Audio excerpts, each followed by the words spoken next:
नमस्कार, आप देख रहे हैं सत्य हिंदी का दोपहर 2 बजे का बुलेटिन और मैं हूं आपके साथ कृति सिंह। देश भर में परीक्षाओं में कुछ ना कुछ गड़बड़ी सामने आने के दौरान ही शिक्षा मंत्रालय के दफ्तर में आग लग जाए तो इसे सामान्य घटना तो माना ही नहीं जा सकता। इसी वजह से इस आग से सिर्फ धुआं नहीं उठा बल्कि कई सवाल भी उठ खड़े हुए हैं। शिक्षा मंत्रालय के दफ्तर में लगी आग ने न सिर्फ धुआं ही उठाया बल्कि कई बड़े सवाल भी खड़े कर दिए। उधर महाराष्ट्र में टाइगर कॉरिडोर के बीच खदान को मिली मंजूरी पर बवाल मचा है। नक्शे कुछ और कह रहे हैं और सरकार कुछ और कह रही है। कॉकरोच जनता पार्टी के बढ़ते ट्रेंड पर उपराष्ट्रपति अब मीडिया को बता रहे हैं कि कैसी खबरें दिखानी है। इन्हीं खबरों पर इस बुलेटिन में बात करेंगे, लेकिन पहले देख लेते हैं दोपहर की 5 बड़ी खबरें। शिक्षा मंत्रालय के दफ्तर में लगी आग, विपक्ष का दावा जल गए स्कैम के सारे कागज। महाराष्ट्र सरकार ने नक्शे को झुठलाया, टाइगर कॉरिडोर में दे दी खदान की मंजूरी। कॉकरोच ट्रेंड पर उपराष्ट्रपति बोले मीडिया सिर्फ सकारात्मक खबरें ही दिखाए। आंसर शीट री इवैल्यूएशन पर बोले राहुल जेब कतरे बैठे हैं, लाखों कमा रहे। 1 जून से महंगा हुआ कमर्शियल गैस सिलेंडर, कारोबारियों पर बढ़ा बोझ। दिल्ली में शिक्षा मंत्रालय के दफ्तर के दूसरे माले पर आज सुबह आग लग गई। दिल्ली फायर सर्विस को सुबह करीब 9:37 पर आग लगने की सूचना मिली। सूचना मिलते ही दमकल विभाग हरकत में आया और 8 फायर टेंडर मौके पर भेजे गए। दमकल कर्मियों ने तुरंत राहत और बचाव अभियान शुरू किया तथा आग को फैलने से रोकने की कोशिश की। कड़ी मशक्कत के बाद दमकल विभाग ने आग पर पूरी तरह काबू पा लिया। फिलहाल आग लगने की वजह स्पष्ट नहीं हो सकी है। दमकल और संबंधित विभाग मामले की जांच कर रहे हैं। शुरुआती तौर पर नुकसान का आकलन भी किया जा रहा है। अधिकारियों का कहना है कि जांच पूरी होने के बाद ही आग लगने के सही कारणों का पता चल सकेगा। देश भर में शिक्षा व्यवस्था को लेकर उठ रहे सवालों के बीच शिक्षा मंत्रालय के दफ्तर में आग लगने की घटना ने इसे और ज्यादा शक के घेरे में डाल दिया है। कांग्रेस नेता पवन खेड़ा ने सवाल किया कि क्या जिन सवालों के जवाब हमें चाहिए, क्या वो इस आग में झुलस गए? खेड़ा ने कहा कि ये संयोग है या प्रयोग, ये तो जल्द पता चल जाएगा। आग की खबर पर कांग्रेस नेता श्रीनिवास ने एक्स पर लिखा कि स्कैम के कागज जलना शुरू हो गए हैं। आरजेडी सांसद मनोज झा ने एक्स पर लिखा कि शिक्षा व्यवस्था से जुड़ी तमाम गंभीर चिंताओं, मसलन परीक्षाओं की विश्वसनीयता, परिणामों में गड़बड़ियों और छात्रों के भविष्य को लेकर उठते सवालों के बीच यदि शिक्षा विभाग के भवन में आगजनी की खबरें सामने आती हैं तो स्वाभाविक रूप से ये सामान्य प्रतीत नहीं होता। ऐसे समय में ये जवाबदेही जब पारदर्शिता की सबसे ज्यादा जरूरत थी, अचानक आग लग जाने की ये घटना अनेक प्रश्न खड़े करती है। इसलिए आवश्यक है कि मामले की निष्पक्ष, गहन और समयबद्ध जांच हो ताकि तथ्यों के आधार पर सच्चाई सामने आए और जनता का जो थोड़ा बहुत भरोसा बचा है वो विश्वास बना रहे। महाराष्ट्र के गढ़चिरौली में एक माइनिंग प्रोजेक्ट को लेकर बड़ा विवाद खड़ा हो गया है। आरोप है कि जिस इलाके को टाइगर कॉरिडोर माना जाता है वहां खदान और प्रोसेसिंग प्रोजेक्ट को वन्य जीव मंजूरी ने छूट दे दी है। ये project Lloyds Metals and Energy का है, जिसके लिए करीब 9.4 वर्ग किलोमीटर वन भूमि का इस्तेमाल किया जाना है। कंपनी को 15 अप्रैल को वन मंजूरी और 12 मई को पर्यावरण मंजूरी मिल गई। इसके अगले ही दिन महाराष्ट्र के मुख्य वन्य जीव संरक्षक ने इस परियोजना को वन्य जीव मंजूरी लेने की आवश्यकता से छूट दे दी। विवाद तब शुरू हुआ जब दस्तावेजों और नक्शों से पता चला कि परियोजना का अधिकांश हिस्सा टाडोबा इंद्रावती टाइगर कॉरिडोर में आता है, जिसे राष्ट्रीय बाघ संरक्षण प्राधिकरण के टाइगर कंजर्वेशन प्लान में शामिल किया गया है। हैरानी की बात तो यह है कि कंपनी ने भी अपने आवेदन में इस क्षेत्र को टाइगर कॉरिडोर ही बताया था। इसके बावजूद अधिकारियों ने दावा किया कि परियोजना किसी टाइगर कॉरिडोर या संरक्षित क्षेत्र में नहीं आती। अब सरकारी दावों और आधिकारिक दस्तावेजों के बीच विरोधाभास को लेकर सवाल उठ रहे हैं और पूरे मामले पर बहस तेज हो गई है। कॉकरोच जनता पार्टी पर तंज कसते हुए अब उपराष्ट्रपति सीपी राधाकृष्णन बता रहे हैं कि मीडिया को क्या क्या खबरें दिखानी चाहिए और क्या नहीं दिखाना चाहिए। राधाकृष्णन ने कहा कि अगर समाज में हो रहे अच्छे कामों और सकारात्मक उपलब्धियों को पर्याप्त जगह नहीं मिलेगी तो युवा गलत दिशा में जा सकते हैं और कॉकरोच जैसे ट्रेंड्स के पीछे चल पड़ेंगे। एक कार्यक्रम को संबोधित करते हुए उन्होंने कहा कि मीडिया की जिम्मेदारी है कि वो सकारात्मक खबरों को प्रमुखता से दिखाएं ताकि युवाओं तक सही संदेश पहुंचे। उपराष्ट्रपति ने कहा कि वे अभिव्यक्ति की स्वतंत्रता के खिलाफ नहीं है, लेकिन ऐसे मुद्दों को जरूरत से ज्यादा महत्व नहीं दिया चाहिए जिनका असर लंबे समय तक नहीं रहने वाला हो। उन्होंने कहा कि अगर कोई काम वास्तव में अच्छा है तो उसकी अहमियत 1 हफ्ते, 10 दिन या 1 महीने बाद भी बनी रहती है। बेंगलुरु में राज्यपाल के काफिले की वजह से लगे जाम ने एक बार फिर से वीआईपी कल्चर पर बहस छेड़ दी। मामला तब सामने आया जब कर्नाटक के राज्यपाल थावरचंद गहलोत के काफिले के गुजरने के लिए सड़क पर ट्रैफिक रोक दिया गया। इसी दौरान जाम में फंसे एक शख्स ने विरोध करते हुए सड़क के बीचों बीच बैठकर के विरोध जताया। बताया जा रहा है कि वो अपनी गर्भवती पत्नी के साथ यात्रा कर रहा था और लंबे समय तक जाम में फंसे रहने से नाराज था।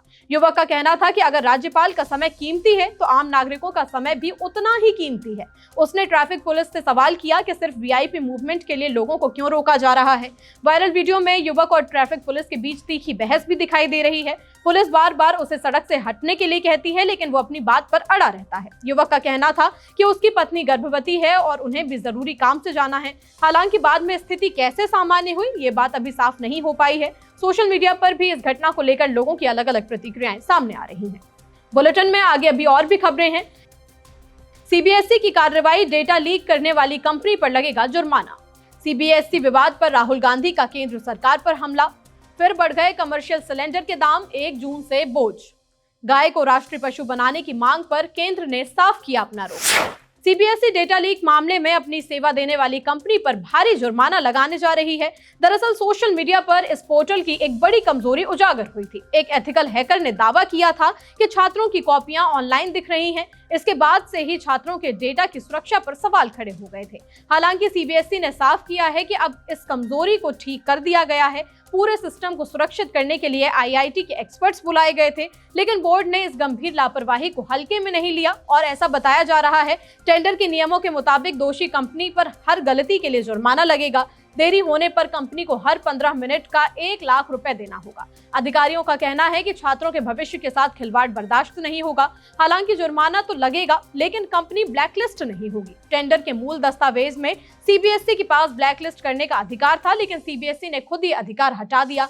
तो इसलिए सवाल उठ रहे हैं कि ओएसएम का ठेका कहीं सीबीएसई स्कैम तो नहीं। ऐसा क्या दबाव या मजबूरी रही होगी कि कॉन्ट्रैक्ट में से ब्लैकलिस्ट करने का हक सरकार ने छोड़ दिया, वो भी ऐसी कंपनी के लिए जो पहले ही बदनाम थी। राहुल गांधी ने सीबीएसई के बहाने सरकार पर शिक्षा को कारोबार बनाने का बड़ा आरोप लगाया है। राहुल ने कहा कि आज सीबीएसई के अंदर जेब कतरे बैठे हुए हैं। बोर्ड की गलती की वजह से बच्चों के नंबर गलत आ रहे हैं। इस गलती को सुधारने के लिए बच्चों से भारी वसूली की जा रही है। अपनी ही आंसर शीट की सही जांच के लिए हजारों रुपए देने पड़ रहे हैं। डिजिटल कॉपी और रीइवैल्यूएशन के नाम पर हर पेपर का बिल बनता है। एक बच्चे को अपनी कॉपी देखने के लिए 2000 रुपए तक भरने पड़ते हैं। करीब 4 लाख बच्चों से आवेदन करवाकर सीबीएसई करोड़ों की कमाई कर रही है। राहुल का आरोप है कि कॉपियों की स्कैनिंग मोबाइल फोन से की गई है। मोबाइल से हुई खराब स्कैनिंग के कारण गलत मार्किंग होना बिल्कुल तय है। अब बोर्ड की इस बड़ी गलती की कीमत मासूम बच्चे चुका रहे हैं। राहुल बोले कि जब शिक्षा सेवा नहीं कारोबार बन जाए तो गलतियां बढ़ाई जाती हैं। इसकी सबसे बड़ी कीमत बच्चे अपने भविष्य और आत्मविश्वास से चुका रहे हैं। 1 जून से कमर्शियल एलपीजी सिलेंडर की कीमतों में फिर से बढ़ोतरी कर दी गई है, जिससे रेस्टोरेंट और छोटे कारोबारियों पर आर्थिक बोझ बढ़ जाएगा। दिल्ली में 19 किलो वाले कमर्शियल सिलेंडर की कीमत अब 42 रुपए बढ़ा दी गई है। इस बढ़ोतरी के बाद दिल्ली में अब एक सिलेंडर के लिए पूरे 3113 रुपए 50 पैसे चुकाने होंगे। वहीं कोलकाता के दुकानदारों पर तो महंगाई की और भी ज्यादा मार पड़ी है। कोलकाता में इसके दाम सीधे 53.50 रुपए बढ़ा दिए गए हैं, जिससे वहां नया रेट 3255 से ज्यादा पहुंच गया है। छोटे दुकानदारों के इस्तेमाल में आने वाले 5 किलो वाले सिलेंडर के दाम भी 11 रुपए बढ़ा दिए गए हैं। केंद्रीय कानून मंत्री अर्जुन राम मेघवाल ने साफ कर दिया है कि गाय को राष्ट्रीय पशु बनाने का अभी कोई भी प्रस्ताव नहीं है। दरअसल पिछले कुछ दिनों से मुस्लिम समाज गाय को राष्ट्रीय पशु घोषित करने की मांग कर रहा है। इस बीच अब खुद कानून मंत्री अर्जुन राम मेघवाल सामने आए हैं। उन्होंने कहा कि फिलहाल केंद्रीय कैबिनेट के सामने ऐसा कोई भी प्रस्ताव विचाराधीन नहीं है। हालांकि उन्होंने माना कि देश के कई सांसदों को इस संबंध में लगातार आवेदन मिलते रहते हैं। कानून मंत्री ने कहा कि अलग अलग राज्य अपनी परिस्थितियों के हिसाब से इस पर फैसला लेते हैं। दिलचस्प बात यह है कि इस बार कई मुस्लिम संगठनों और धर्मगुरुओं ने भी इस मांग का समर्थन किया है। उनका मानना है कि इस फैसले से देश में आपसी तनाव काफी हद तक कम हो जाएगा। केंद्रीय कानून मंत्रालय के न्याय विभाग ने इसकी अलग अलग अधिसूचना जारी की है। नए जजों में वरिष्ठ वकील वेंकट सुब्रमण्यम मोहन और जस्टिस श्री चंद्रशेखर शामिल हैं। इसके साथ ही जस्टिस शील नागू, जस्टिस संजीव सचदेवा और जस्टिस अरुण पल्ली भी जज बने हैं। ये सभी अलग अलग राज्यों के हाई कोर्ट में मुख्य न्यायाधीश के पद पर थे। अब ये सभी जज बहुत जल्द अपने पद की शपथ लेंगे। इनके कार्यभार संभालते ही सुप्रीम कोर्ट में जजों की संख्या 37 हो जाएगी। आपको बता दें कि सरकार ने पिछले महीने ही एक बड़ा अध्यादेश जारी किया था। इस अध्यादेश के जरिए कोर्ट में जजों की कुल संख्या बढ़ाकर 38 कर दी गई थी। इस बढ़ोतरी के बाद सुप्रीम कोर्ट में जजों के कुल 6 पद खाली हो गए थे। अब 5 नई नियुक्तियों के बाद अदालत में सिर्फ 1 पद खाली बचा है। फिलहाल 2 बजे के बुलेटिन में इतना ही। शाम 6 बजे फिर से हाजिर होंगे नई खबरों के साथ। तब तक के लिए नमस्कार।